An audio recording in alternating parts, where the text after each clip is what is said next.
You said your story is not about your hero's life, it's about your hero's problem. And that story structure is just a list of the steps and missteps most people go through when trying to solve a large problem in real life. Yes. So, whenever gurus are like, I've come up with all movies, they always insist, this applies to all movies, every single story ever done. And then you always get some joker who's like, well, what about Pulp Fiction? Pulp Fiction doesn't,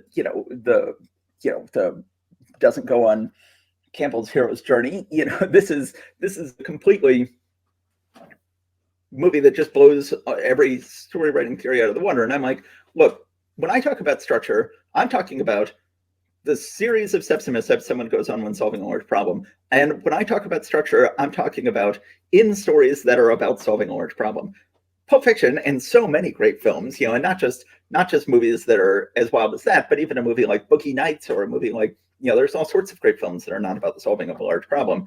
Then they're not going to have that structure. They're not going to, that's not what structure is. Structure is not something that is imposed on every story ever told. Structure is, if you are telling the story of someone trying to solve a large problem, which most stories are about, not all stories, not all great stories, certainly, but most stories are about the solving a large problem, then they're going to generally they're going to hit sort of the 14 steps that most people hit when trying to solve a large problem. So you're talking about not the structure of great literature, which can be anything, which can mean anything. You're talking about the structure of human nature.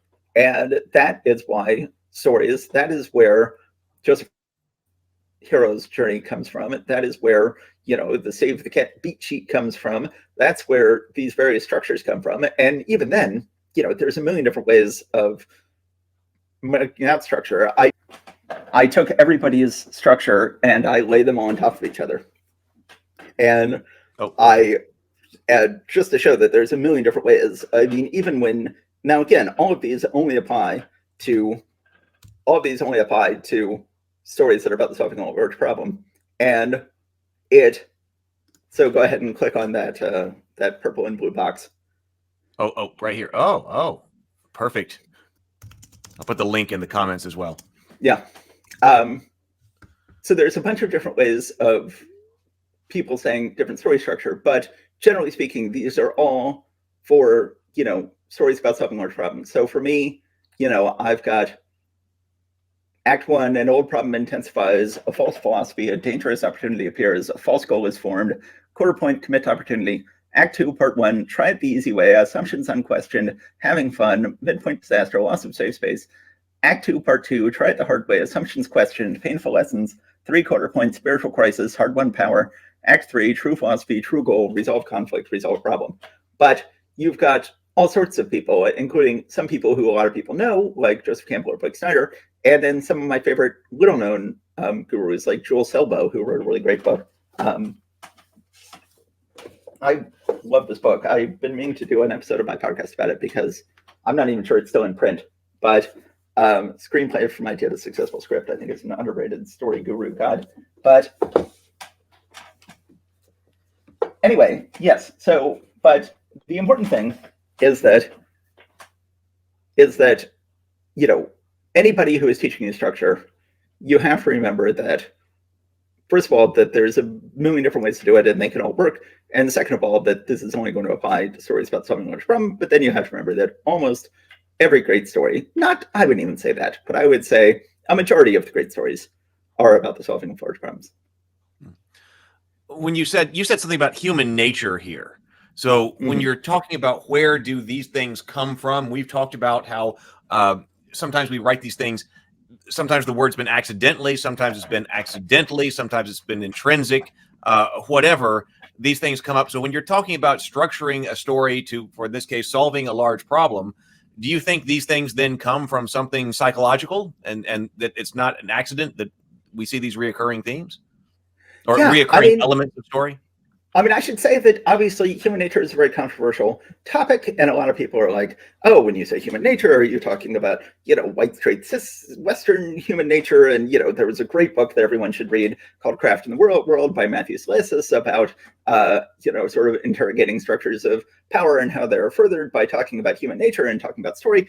But if you sorry, could you bring that back up? Oh yeah, absolutely. But I talk about how, really, I sort of toss in again at the bottom there. I talk about, sort of the story gurus, and then I talk about me with my general points, and then specific things for each, specific things for specific genres. But then at the bottom, I talk about, like Elizabeth Kubler-Ross talking about the stages of grief, or Abraham Maslow talking about the hierarchy of needs, and how these are, it's not just me and Joseph Campbell and Blake Snyder who are trying to figure out the steps of solving a large problem.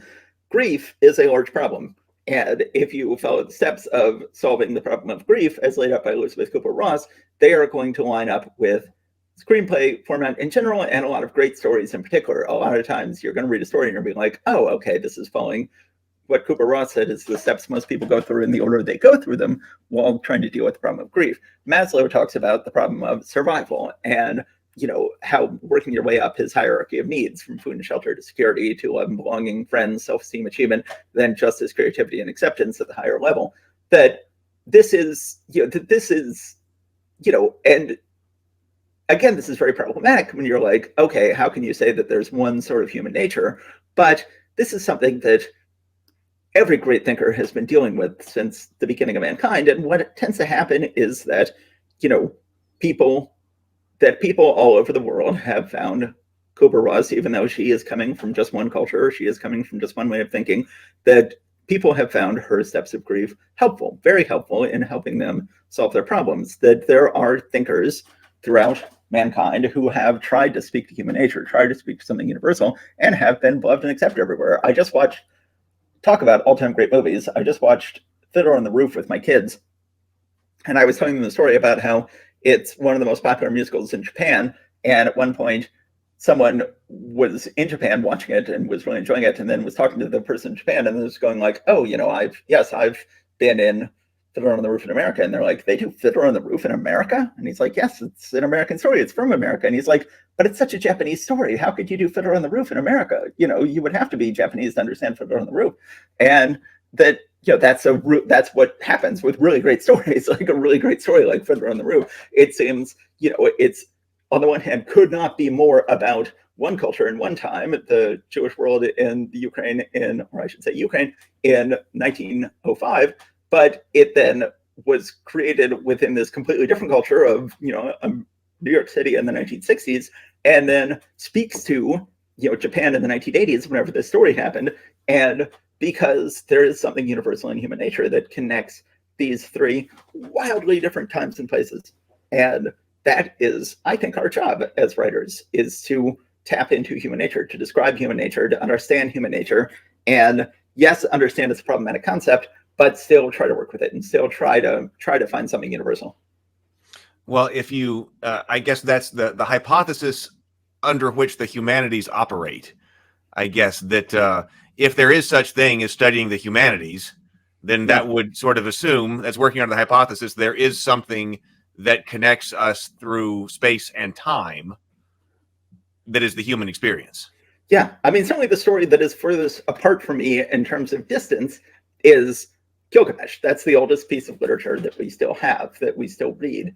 And, there cannot be more time separating me from Gilgamesh more than any other story ever written. But Gilgamesh, I'm right here. It hits me right here. It's like, this is human nature. This is true. This is, speaking to me. This is a story that was written, 4,000 years ago.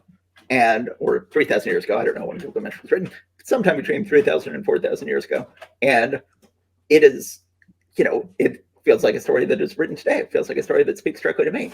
And that is the goal of writing. The goal of writing is to, reach out across space and time. And that is a story that does so.